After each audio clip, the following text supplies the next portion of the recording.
we're back. Chapter 11, The Keys to Success. I stared down at the keys. There were big, shiny white keys, and in between some of them were thinner, shiny black keys. I wondered how long Daniel and his grandfather would be gone. On the one paw, it was cold outside, and they might hurry back. On the other paw, it might be the only chance I'd ever have to be alone with the piano without Lulu around. And I didn't have far to go. So, without hesitation, I jiggled the lock that doesn't lock and slid down onto the keys. Clink, clink, clunk, clunkety, clink, clunk. When I tumbled down on the keys, the note sounded even worse than when Daniel was playing. I stopped to get my breath before I looked down at the keys I was standing on. I remembered that Daniel was playing the keys in the middle of the piano, so I carefully made my way there, note by note. Bing, bang, bing. I settled on the middle key and pushed it. Tinkle. That didn't sound quite right. I pushed the next key with my paw, but that didn't sound right either. Jangle. I stretched my paw up one more key and pressed it. Jingle. That was it. That was the note where Daniel had begun.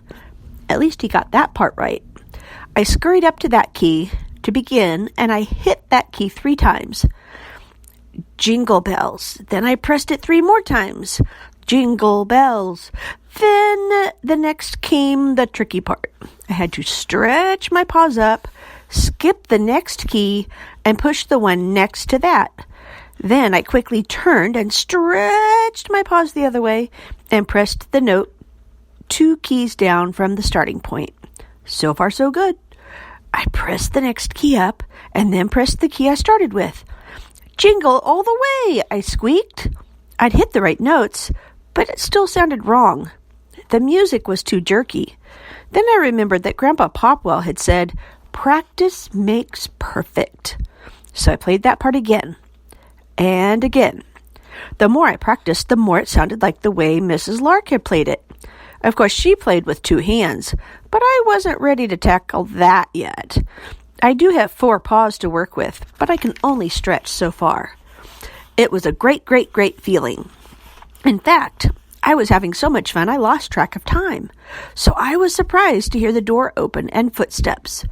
Daniel, Grandpa, and Lulu bounded through the door. The dog started barking at me right away. I was so shocked, I fell back on the keys with a clink, plink, plunk. Daniel shouted, "Humphrey's out of his cage!"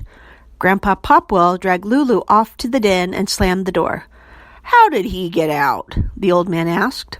Daniel had his hands cupped around me so I wouldn't fall. "I don't know. I checked to make sure the cage was locked." "Well, put him back in," Grandpa said. "I hate to think of what would have happened if Lulu got near him." I hate to think about it even more than Grandpa.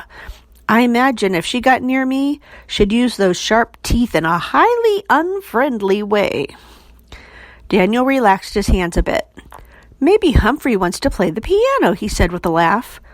"See what he does," Grandpa said, "but keep your hands there so he won't fall. It's a long way down."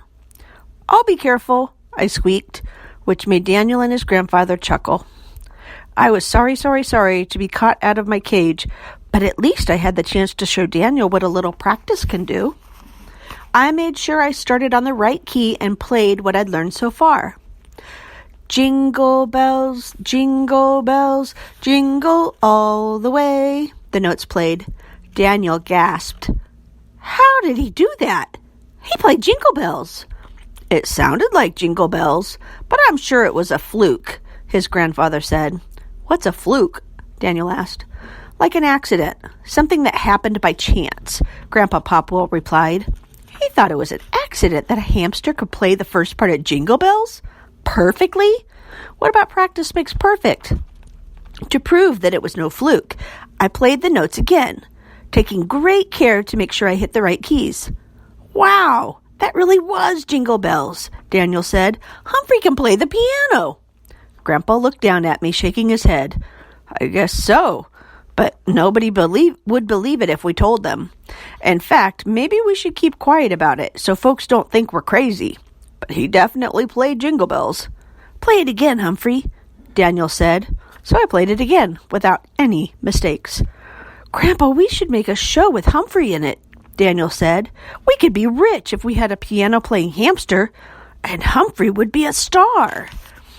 Grandpa shook his head. I don't know, he said. That would be a lot of work for a little hamster. Humphrey might not like working so hard. Daniel was disappointed, but I have to admit, my paws were feeling quite sore. Thank goodness Grandpa told Daniel he better put me back in the cage for a rest. My nice soft bedding felt especially good after scrambling around those hard piano keys. As I settled in, Daniel said, if a hamster can play Jingle Bells, then I can too. Those words were music to my ears. It was exactly what I was hoping. Daniel sat right down and practiced playing Jingle Bells. The music sounded shaky in the beginning, and he had a lot of wrong notes, but the more he played, the better the music sounded. After a while, Grandpa said, "Good job." Daniel played the song a few more times, and Grandpa said, "That sounds great." Finally, he said, "Daniel, that was perfect."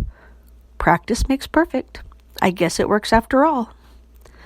That night, I rested quietly in my cage in Daniel's room. Lulu was in the den with the doors closed, according to Grandpa. But I kept one eye open all night, just in case. The next day, Daniel practiced again, with my cage on the piano.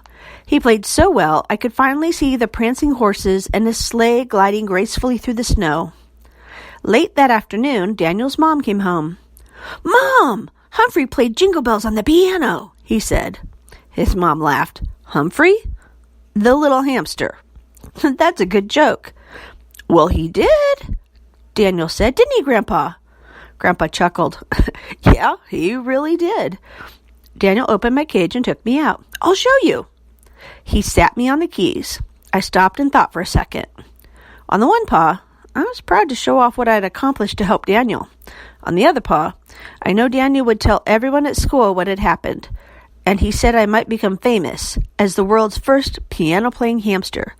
I might even end up on TV, which would be great, great, great.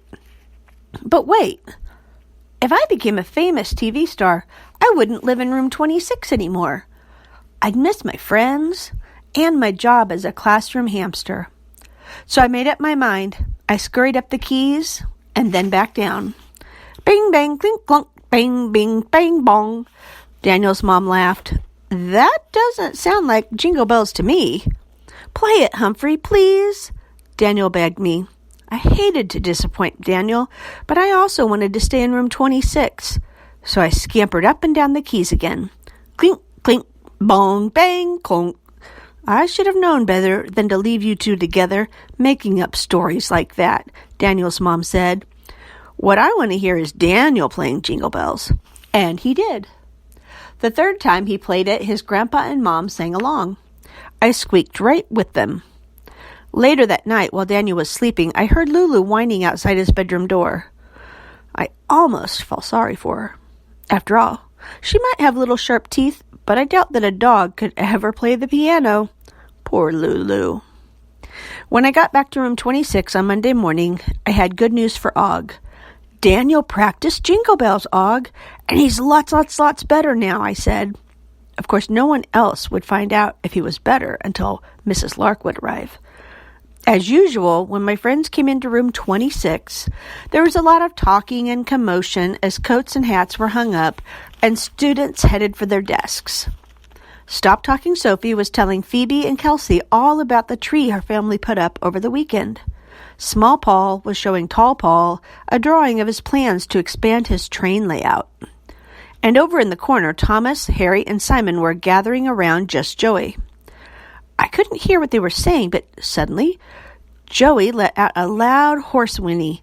Whee! Let me try, Thomas said. Wee-woo! I'm sorry to say that while Joey's whinny sounded like a real horse, Thomas's sounded more like a sick cow.